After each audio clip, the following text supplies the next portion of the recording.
ज़ारा को अपने बच्चों के ऊपर डिपेंड रहना पसंद नहीं था और लोग जब बच्चे पैदा होते ही उसके ऊपर सब कुछ न्यौछावर कर देते थे। ये सोच बुढ़ापे की लाठी है और एक वक्त के बाद वही लोग उन लोगों का ख्याल रखेगा। उस वक्त ज़ारा अपने बच्चे के प्रति हर कर्तव्य करने के बाद अपने लिए थोड़ा समय निकाल लेती थी और अपने अधूरे स्टडी को कंप्लीट करने में जुटी हुई थी। ज़ारा बहुत दूरदर्शी किस्म की लड़की थी। जब दूसरे माँ बाप अपने बच्चों के लिए कुछ और सोचते थे कि ये उसका कर्तव्य है माँ बाप का सेवा करना, वो ये भूल जाते थे आजकल लोग अपने परिवार को देखने का ही समय नहीं दे पाते हैं। ऊपर से उम्र दराज माँ बाप को वो कहाँ से देख पाएंगे और खर्चा भी तो उनका कम नहीं है, पहले से अधिक ही खर्चा है। एक तो उनका शारीरिक शक्ति कम हो जाता है, ऊपर से बीमार पड़ने पर मेडिकल का अलग खर्च। एक लड़का अपने बच्चे को पढ़ाएगा, अपने परिवार पर खर्च करेगा, उतना इनकम होगा तब ना अपने माता पिता और कोई घर में सदस्य हो, जवान बहन हो, सबका खर्च संभालना मुश्किल ही नहीं नामुमकिन भी है। तभी तो ज़ारा बचपन से ये सब पर बहुत ध्यान देती थी। किसी भी परिवार में तू मैं होने का सबसे बड़ा कारण क्या हो सकता है? तभी तो बचपन से अपने दिमाग में एक खाका खींच ली थी। जब वो गृहस्थन बनेगी तो बच्चों के ऊपर डिपेंड रहने की बात सोचेगी भी नहीं और बाल बच्चों के भरण पोषण का कर्तव्य तो वो करेगी ही करेगी, लेकिन अपने पति पत्नी का भी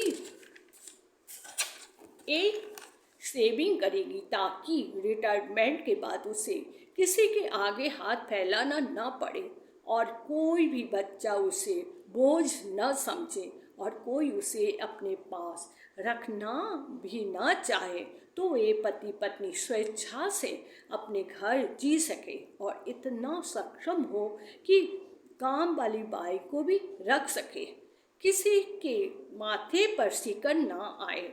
तभी ज़ारा ने अपने बच्चों का परवरिश भी अच्छे ढंग से की और खुद का भी सेविंग कर बैंक में रखी थी और उस पैसे पर सिर्फ उसका और उसके पति का ही अधिकार था और महीने के अंत में जितना ज़रूरत उतना निकाल लेती थी और घर चलाती थी ताकि लड़की बहू के ऊपर डिपेंड रहना न पड़े।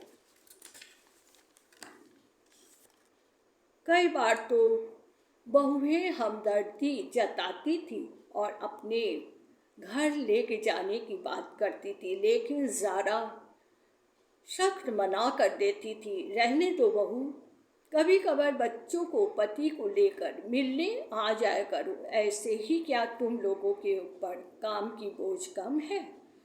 बच्चों को स्कूल भेजना, उसका ट्यूशन देखना, समय से खाना खिलाना, समय से किताब में कवर चढ़ाना, सुलाना, मॉर्निंग में उठाना, समय से टिफ़िन तैयार कर बस आने से पहले रेडी करना वरना बस छूट जाएगी।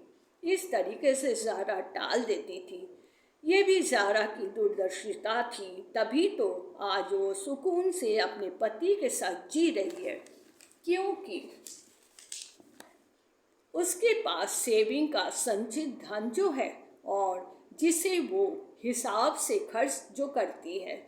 उसके बच्चे अच्छे पोस्ट पर होने के बावजूद वो उससे एक पैसा भी नहीं लेती और कहती है, चिंता मत करो बेटे, ज़रूरत पड़ने पर ज़रूर मांग लूँगी, तुम सब अपना चिंता करो और थोड़ा बचत भी करो भविष्य के लिए। ये है ज़ारा की भविष्य के बारे में सोच कर चलना। रिटायरमेंट के बाद भी खर्च उतना ही जब होगा तो पहले से ही एडजस्टमेंट करें, किसी और पर भरोसा न कर, वरना सीनियर सिटीजन का जिंदगी नरक बनकर रह जाता है। जब आराम करने का वक्त आता है शरीर ढलने के बाद, हालांकि ज़ारा नॉमिनी के सारे बच्चों के नाम बराबर कर दिए हैं ताकि उसके आंख बंद होने के बाद बच्चे आपस में ना लड़े। संपत्ति को लेकर बाकी अल्लाह पर छोड़ दी है ज़ारा सब कुछ।